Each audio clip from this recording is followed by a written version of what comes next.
Hello and welcome to round 12 feature match. We have Peach Garden Oath on the right-hand side, Owen Turtenwald, William Jensen, and Reid facing off against Chris Fennell, Seth Manfield, and Frank Scarin. Looks like we're going to start on the middle match between Huey Jensen, 4th ranked in the world, and Seth Manfield. Looks like Huey is playing red-green, starting off with that early generator servant, which we saw do absolute work, or at least have the potential to do absolute work in the last round. Let's see if you can get a little more action out of this generator servant than we saw last round. So, yeah, I mean, it's always a gambit when you go all in on that, and against a deck like blue-black, it becomes a significantly worse card. The blue-black deck is full of 3 toughness creatures that match up very well against the generator servant before it powers something out, and then once you do power something out, the blue-black deck has a ton of spot removal spells that can kill bigger creatures, and it has bounce spells that can punish you for using 2 cards just to power out the bigger one of the 2. We see one of those great defensive 1/3 creatures on Manfield's side of the board, that research assistant. A lot of people were curious as to whether or not this card was going to be as good as it seems that it actually is, considering it's an old school looter style of card, allows you to draw a card and then discard a card.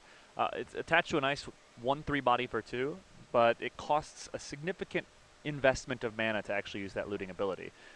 Yeah, it turned out to be a pretty good card just because 3 toughness is so strong in this format. And as a 1/3, the majority of 2-drops in this format just match up very poorly against it. So I think Research Assistant has, even though it didn't look great on the surface, as the format's shaped up a bit, it's proven itself to be a very good 2-drop for the blue decks. Well, as we're getting a little further into this game, looks like Manfield has gotten rid of that Generator Servant in one of the many ways that we discussed he had. Crippling Blight was able to take it out before it could really get online.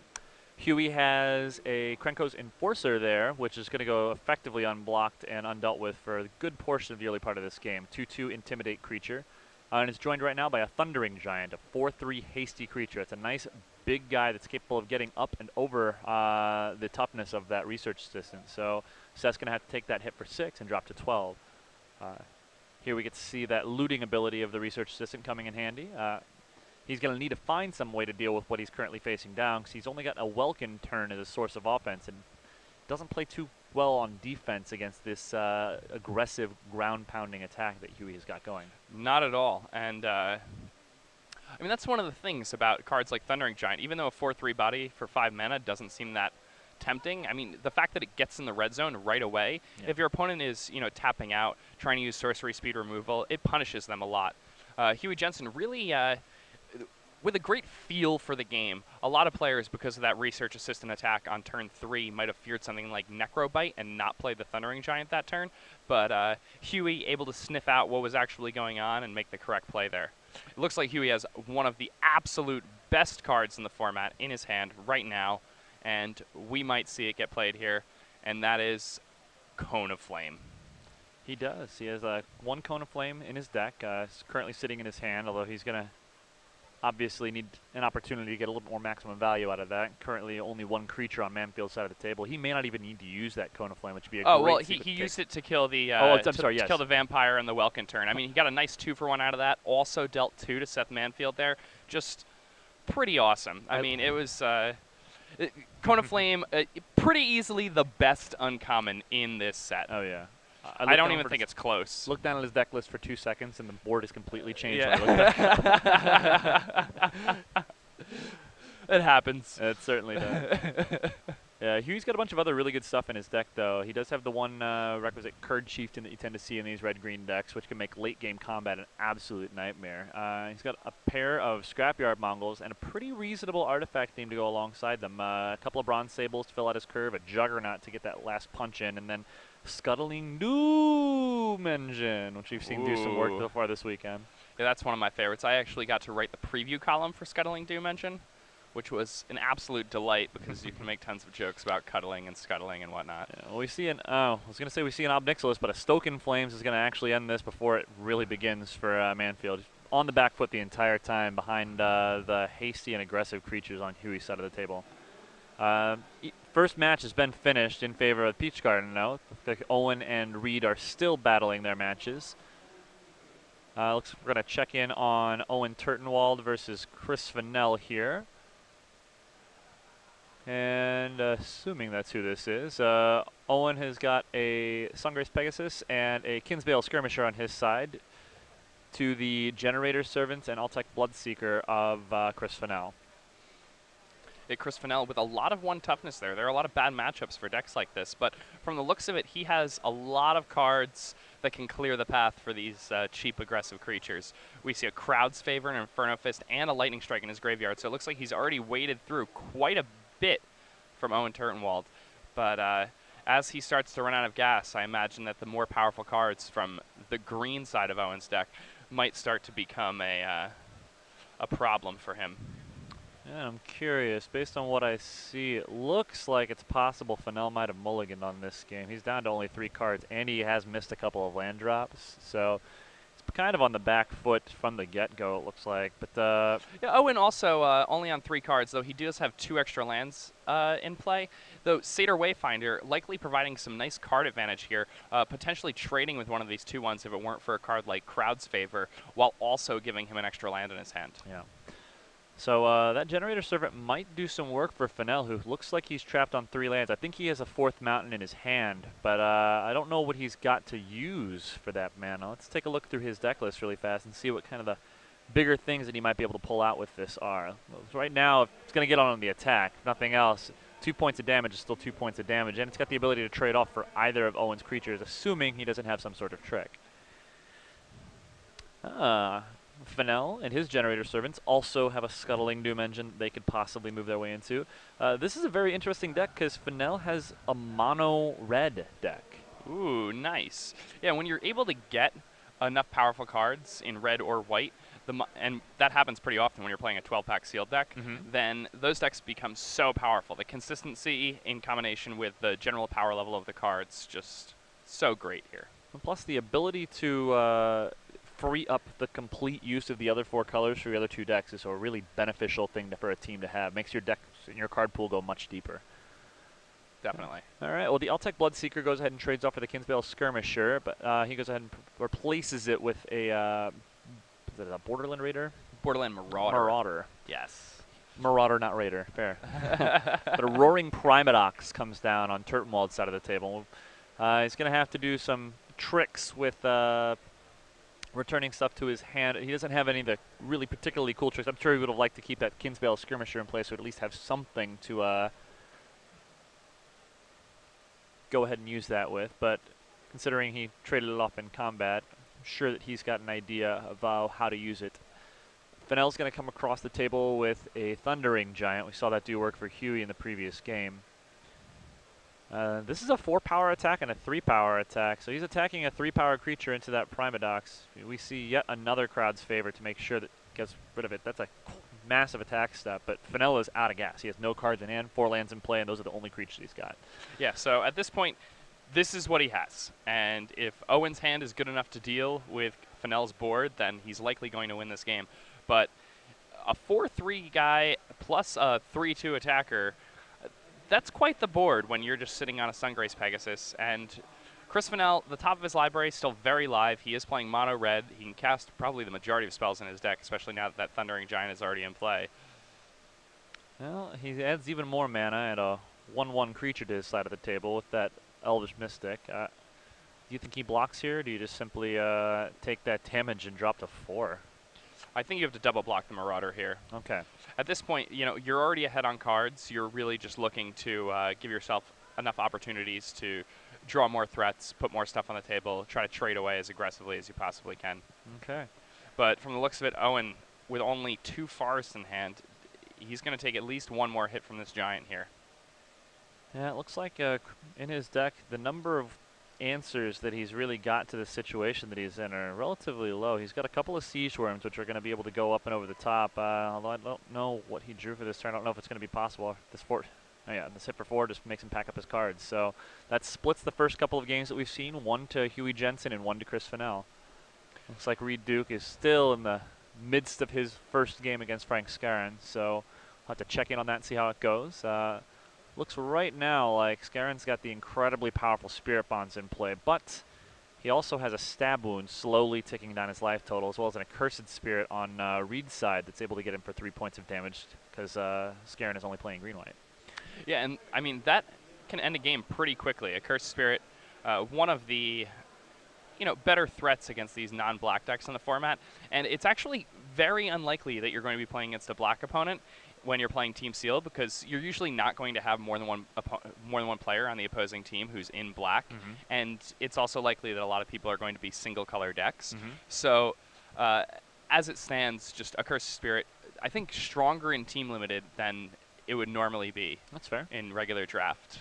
Well, we see the combination of Stab Wound and Accursed Spirit, making sure that those last 5 points are going to fall off. So 2 games out of the 3 go to Peach Garden Oath, and 1 goes to Chris Fennell, 18th ranked player in the world. So it looks like Peach Garden Oath chose not to play blue at all. Interesting. Yeah, and I mean, it's very possible you just have bad blue in a pool, but yeah. We see Huey with a green-red deck, powerful cards like Curd Chieftain and whatnot. Reid Duke with a red-black deck. I saw that Radiant Fountain play, so I'm guessing that he has cards like Sign in Blood and Ulcerate in his deck, so he's trying to recoup that life loss with Radiant Fountain there. He might even be almost mono-black and just splashing red maybe for some Nightfire Giants or something like that. That looks like exactly what he has. Looks like the sources of life loss for him in his own deck are he has a Cruel Sadist, which is going to cost life to get it charged up, as well as a pair of Sign in Bloods.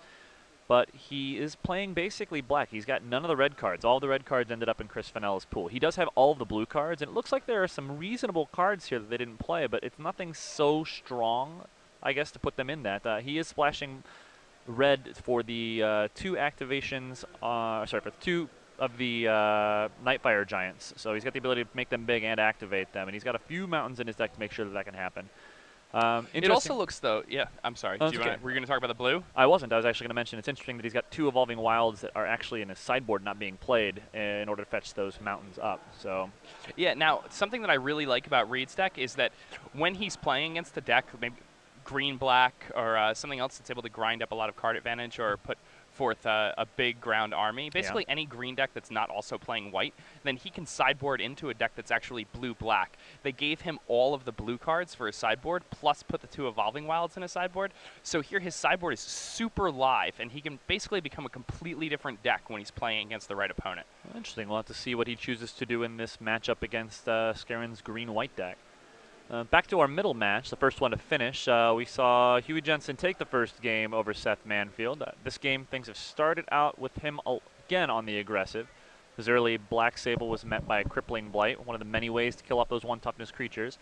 But he's followed it up with a Rough Rider and Krenko's Enforcer. So he's got 5 power worth of attacker on the table to the 3 points at the Necrogen Scudder on Seth Manfield's side. And in this aggressive matchup, those 3 points that Necrogen Scudder did to Seth himself might actually prove to be incredibly valuable.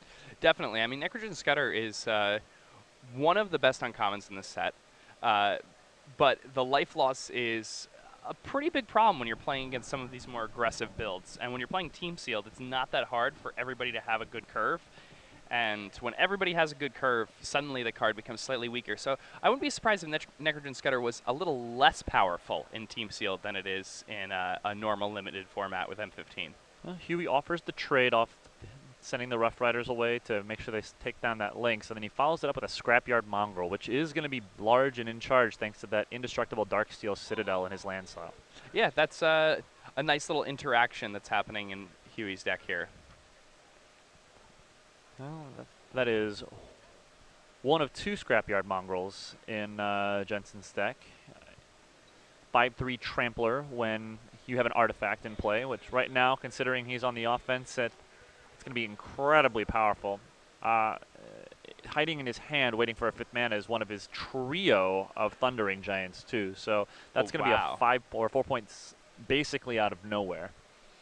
And that's one of I really like that. I like having that consistent on turn 5, I am going to tap out and put a ton of damage onto the table. And this is exactly what we see. That Flesh to Dust that got rid of the Scrapyard Mongrels, something that I'm sure Seth thought had protected a whole bunch of his life total, but that Thundering Giant comes out of nowhere and makes a 6-point attack, dropping him down to 8. Yeah, Thundering Giant. Thundering Giant has been great every time we've seen it on camera this weekend. It's another one of those cards that I think went under the radar a little bit, but as a 3 toughness creature, also just 4 power worth of haste, it's incredible in this M15 limited format. So we've seen Encrust come to stop the Krenko's Enforcer from continuing to hack, and Manfield telegraphs that he wants to trade off his 3-3 for the 4-3, which he indeed does. So now the board is clear, and second Krenko's Enforcer, which is going to be a really big problem for Manfield, as well as another 2-1 come into play on his side. So Kite Fin Raptor, or yeah, the Capsho Kite Fins, I think. The Capsho Kite Fins come into play and tap a creature, which can be kind of useful if you've managed to put an Encrust on a creature that hasn't yet attacked. Yeah, it's a really good card when you're on offense, especially against other blue decks or against green decks that are trying to stave off a flying force with reach creatures. But when you're playing against a white deck, they often just have critical mass in the air. Right. And when you're playing against these other aggressive decks, a 3-3 body for 6, just not so great on defense here. All right, well, we've seen another Scrapyard Mongrel hit the table for Jensen. So that 5-3 with Trample, very importantly Trample, is going to be problematic. So it means that Manfield's not going to be able to trade off his Accursed Spirit and get away scot-free as if it didn't have the Trample. So not to mention that second Krenko's Enforcer is effectively unblockable in this matchup. And he's going to have a really, really tough time. Whereas Jensen, should Manfield get things going with his Accursed Spirit, can always use that Bronze Sable to block. So in comes the team here. Yeah, who blocks when you can attack, right? Battle formations. So we end up seeing the Accursed Spirit, and that's trade enough off. to put Seth Manfield down to 1 here. Inferno Fist. All right. And Huey wisely using Inferno Fist to target his Krenko's Enforcer that already has Encrust on it. That way, even if Seth Manfield has some removal spell, Huey Jensen actually not getting punished by cards like Peel from Reality. Instead, he gets to just rebuy that Krenko's Enforcer. Very tight, high-level play there from Huey on the end. I'm glad you noticed that. I was going to mention that, so well picked up. All right, looks like we are going to move over to Reid Duke in his mostly black deck against Frank Skarren and his green-white deck. And I see nothing but swamps on Reid's side, so I'm going to assume that it's likely he didn't bring in those blue cards in this matchup. Yeah, against a white deck that has token production, cards like Wall of Frost and those other cards that Reid has in his sideboard, those aren't really what he's looking to power out. It's more horizontal from their attack as opposed to vertical with a single big creature. Okay.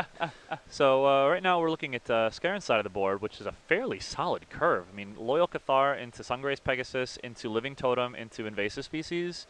Probably not necessarily in that order, but that's a very, very strong opening start. Lots of power on his side. Reid has got a Nightfire Giant in play, but it's on small mode, and he can't quite use the ability, which would be fairly devastating at this point if he can get that turned online. While the Paragon of the Open Grave is enhancing that Nightfire Giant and has an excellent ability, Reid is still in a spot where he can't profitably block, and he's down to 9 life. Yeah, luckily for him, the other side of the table doesn't really have any sort of huge bodies that are punishing him, but he only has so much time, and if he's just taking 4 points a turn, it's not going to work out well for him.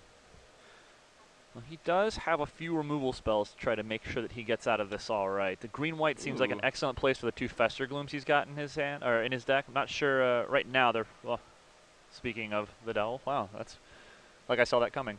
That's what I get for looking at deck lists again. I name a card and then he plays it, so I should do this more often. Yeah, their Fester Gloom just dealing with a Selfless Cathar, but that Selfless Cathar, pretty important. That was preventing him from blocking with that currently 5-4 Nightfire Giant.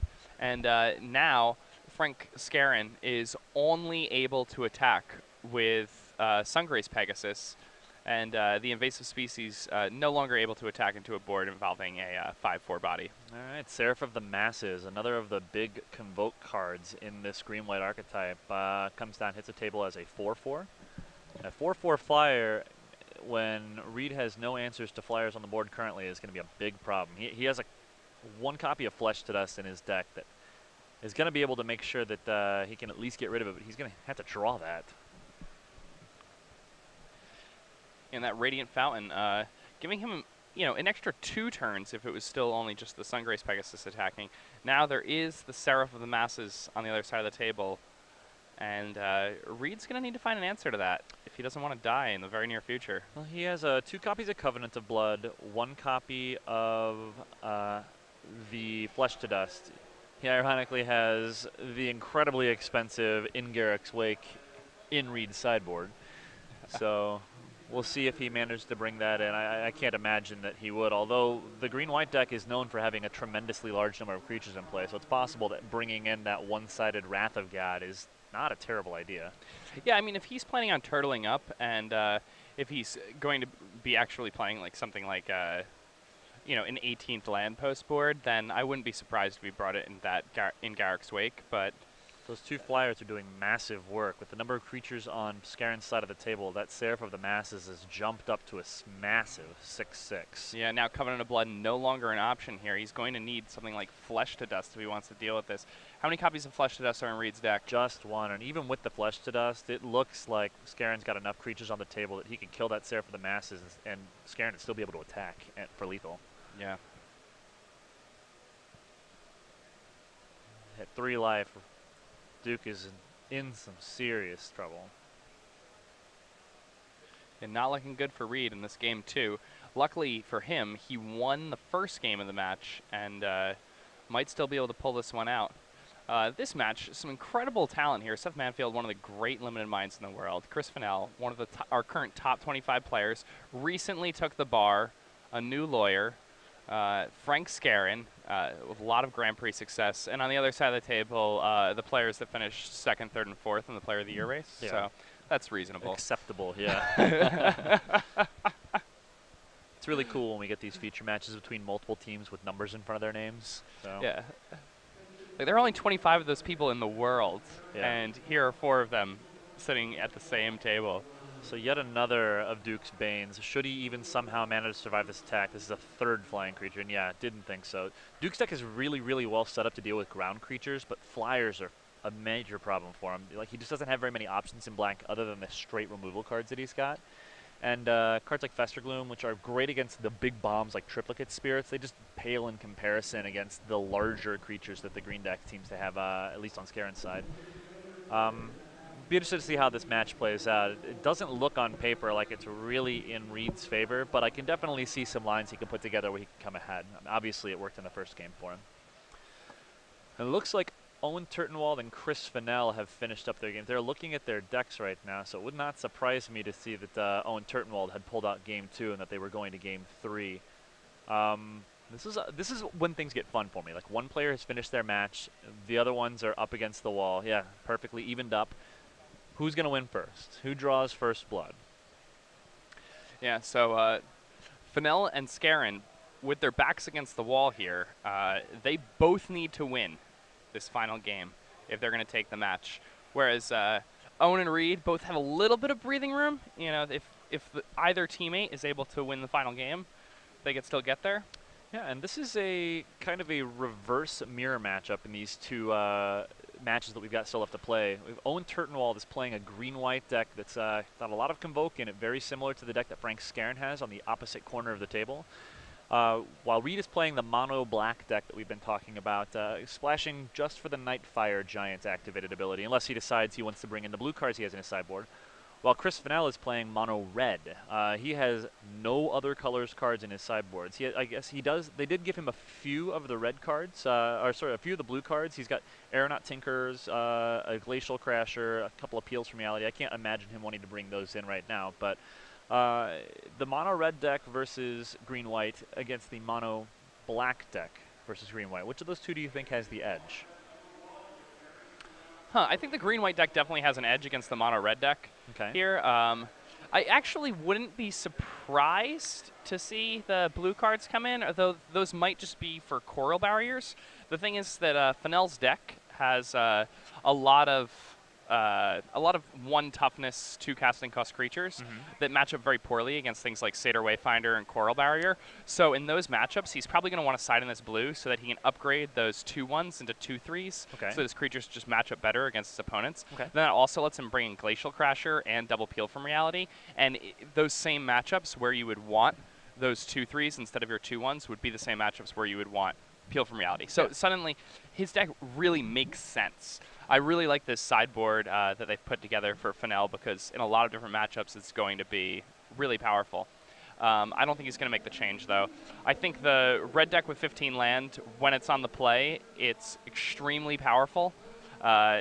So he is on the play against Owen going into a third game here. I think that we kind of have to assume that the 15 lands red hyper aggro deck is going to be strong on the play. So I'm going to say Fennell's a favorite on that end. On the other end, Reid gets to be on the play with his more controlling deck, much less likely to get run over. I'm going to say Reid's a favorite in that match. Okay, so what you're telling me is it's going to come down to which of these two matches finishes first. I think so, but then, I mean, Scarin and Fennell both have to win. All right. So we've got a favorite. We'll start off right here with the aggressive, as you mentioned, incredibly 15 land red deck that Chris Fennell has against Owen Turtenwald's green-white. Yeah, so not that aggressive of a draw here from Chris Fennell. A lot of people might be surprised. 15 land in a limited deck, isn't he going to have mana trouble all the time? But when you really think about it mathematically, that's like playing 22.5 lands in a constructed deck, and there are tons of constructed decks that play many less lands than that. So it's not as crazy as it may seem, and when the cards are available to make an aggressive deck with a low curve, sometimes 15 land is correct. I actually won my M15 release draft event with a 15 land white deck. So. And if you take a look down Fennell's creatures also, you can see where his curve lies. He's got an Altec Bloodseeker, 2 Borderland Marauders. He's got 2 copies of Forge Devil, a Foundry Street Denizen, Generator Servant, Goblin Kaboomis. Like, we've named nothing but 1 and 2 drops to this point. He does go a little larger towards the end of the list with a couple of Thundering Giants and a Scuttling Doom Engine, but most of his creatures cost 1 or 2. Krenko's Enforcers, kind of the top of the curve here for Fennell's deck. He would have really liked to have had a 1 or 2 drop before that. Still, at the same time, they are effectively representing 4 points of unblockable damage at this point. Yeah, luckily for Owen, that Sungrace Pegasus is going to do quite a bit to stem the bleeding here, and if he's able to have a card like Living Totem or something like that, then that 4-point life swing once Sungrace Pegasus grows a little bit becomes very brutal against a deck like Chris Fennell's. And he has that. He has a copy of Living Totem in his deck. He also has a couple copies of Hunt the Weak, which would actually be incredibly good in this position to knock off one of those 2/2s, gain additional life, and add an additional point of power for attacks. Those would be incredible in this spot. Sungrace Pegasus and Hunt the Weak are very strong together in this format. So if I'm not mistaken, I can see, I think that is the Avacyn Guardian Angel in Turtenwald's hand right there, which he's sadly 2 planes short of casting. Looking at his deck, he's got a couple of copies of Pillar of Light in his main deck that I would almost, oh, speak of the devil, Hunt the Weak. So it looks like a crowd's favor is going to force the trade there. Interestingly, he chose to Hunt the Weak with his Kinsbale Skirmisher as opposed to doing it with his Sungrace Pegasus. Do you think that was a nod to the 2 crowd favors that he saw in the previous match or previous game? Yeah, I think so. I mean, when you see double crowd's favor and your opponent leaves 1 red open, you know that Sungrace Pegasus is super important in the matchup, especially when you're facing down double Krenko's Enforcer, and it's probably not worth it to let yourself lose that card in addition to paying 4 and not affecting the board more than just taking one of those 2/2s off of it. Yeah. So I like that play a lot from Owen. I think that that shows a lot of self-control. I don't think many people would have been high level enough to have made that play. I certainly would not have. All right, second time around. Let's see if second time is a charm. Both copies of Hunt the Weak, incredibly strong right here. And a Shrapnel Blast in response is, going to be saved by Ephemeral Shields. Wow, what a big game. Wow, what an incredible turn there. Wow. So he managed to get that Hunt the Weak off, deal a couple of points of damage to gain a couple of life, make his creature a 2/3 flyer. That forced Fennell to sacrifice a lot of resources, effectively losing 3 cards to the 2 that Owen had to spend, and Owen leaves himself in a much favorable position with that 2/3 flying lifelinker. Definitely. Now that he has a 2/3 flying lifelink, that's a 4-point swing every single turn, essentially just negating the attack that Fennell made the turn prior. And every single turn is going to keep on coming. And here we see Satyr Wayfinder matching up so well against this Altec Bloodseeker.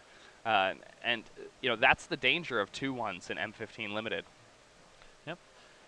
It's going to serve another incredibly important purpose because, in addition to giving him the second planes on his towards his 3-0, well, it's basically like a land destruction spell with the Siege Worm that we know that Turtenwald is holding in his hand. Forge Devil does work. Forge Devil has just been doing work.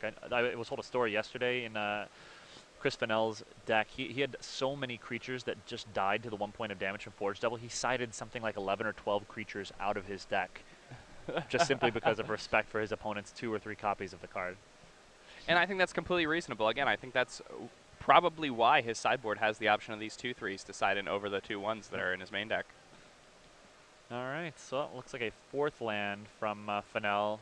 He's going to put him long and on the road up to getting to the 6 he needs for the Doom Engine I think he has in his hand, yeah.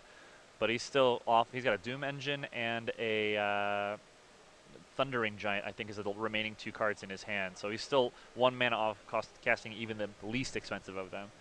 And when you're staring down against a 5/5 trampling attacker and a 2/3 flying lifelinker, things do not look good for Fennell at this point. Not at all.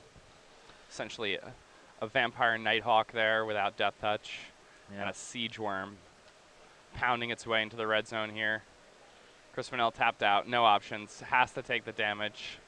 And that's an Avacyn to finish things off. Like, the crux of this game had to have been, I mean, obviously the way things played out have been kind of rough for Fennell regardless, but having that Shrapnel Blast just utterly blown out and the Sungrace Pegasus surviving as a 2/3, that turn was just massive for Fennell.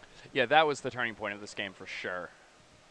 Well, let's see what he can come up with. Yeah, he's got the signs of frustration. Fennell's definitely a guy who wears his emotions right there on his sleeve, so.